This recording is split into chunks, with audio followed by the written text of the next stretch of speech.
c'est Nicolas Elzéar, expert en motivation et préparateur mental. Alors aujourd'hui, on va voir un nouveau module pour voir ce qui caractérise l'état d'esprit des gens qui arrivent à maîtriser leur temps, parce que c'est ce que vous voulez, être capable de vous libérer 10 heures par semaine, au moins, d'accord?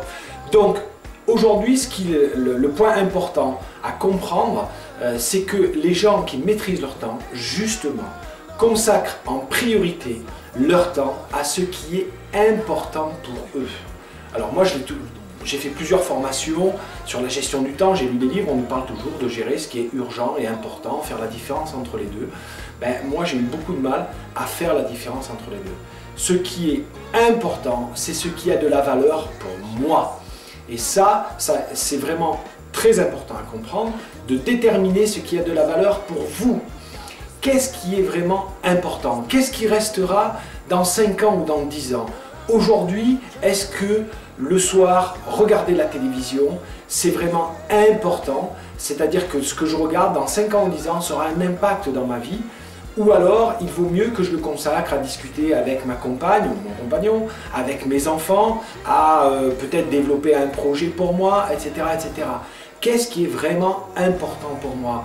Est-ce que quand je traite ce dossier-là, c'est vraiment important pour moi, ou est-ce que c'est l'urgence d'un autre qui vient me la poser pour que je lui traite son dossier à lui, mais finalement, ce n'est pas important pour moi. Je vais vous dire une chose, si je ne sais pas ce qui est important pour moi, je vais passer ma vie à gérer ce qui est important pour les autres. Je vais être l'objet de la vie des autres, c'est moi qui vais traiter la vie des autres.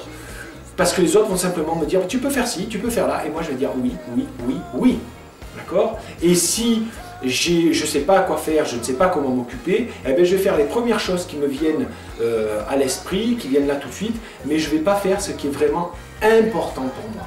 Et vraiment, donc l'exercice d'aujourd'hui, qui est juste en dessous de la vidéo là, vous pouvez avoir un document qui va vous aider, eh bien c'est de définir ce qui est vraiment important pour vous. Qu'est-ce que vous avez envie de réaliser dans votre vie, d'accord? Donc remplissez le document ci-dessous, commencez à y réfléchir, revenez-y plusieurs fois pour définir ce qu'on appelle sa vision, c'est-à-dire à la fin de votre vie, ou alors dans 5 ans ou dans 10 ans, d'accord?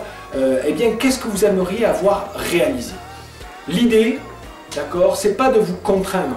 Si je mets 5 ans ou 10 ans, ou à la fin de votre vie, c'est pour vous dire, allez, je sais pas comment je vais y arriver, je ne sais même pas si c'est possible, mais en ne me mettant aucune contrainte d'argent, de moyens, de compétences, d'âge, etc. Si tout était possible, qu'est-ce que j'aimerais vraiment réaliser dans chacun de mes domaines de vie? Comment je verrais ma vie dans 5 ans ou 10 ans? D'accord? Si je pouvais. C'est le point de départ, il faut partir de là, d'accord? Pour pouvoir savoir, identifier ce qui vous tient vraiment à cœur, ce pourquoi vous avez envie de vous battre. Et puis ensuite, on verra dans les prochains modules comment créer les étapes, comment avoir un plan, une stratégie pour, si ce n'est atteindre ces objectifs-là, tendre vers au quotidien, chaque jour. Et donc c'est vous qui allez diriger votre vie en fonction de ce qui est important et plus l'extérieur ou vos pulsions qui vont diriger vos choix au quotidien. J'espère avoir été clair et que vous avez bien compris que la première étape, eh bien, c'est de définir ce qui est important pour vous, pour pouvoir définir vous, votre programme et votre planification. Je vous souhaite une bonne journée, un bon exercice et à très bientôt.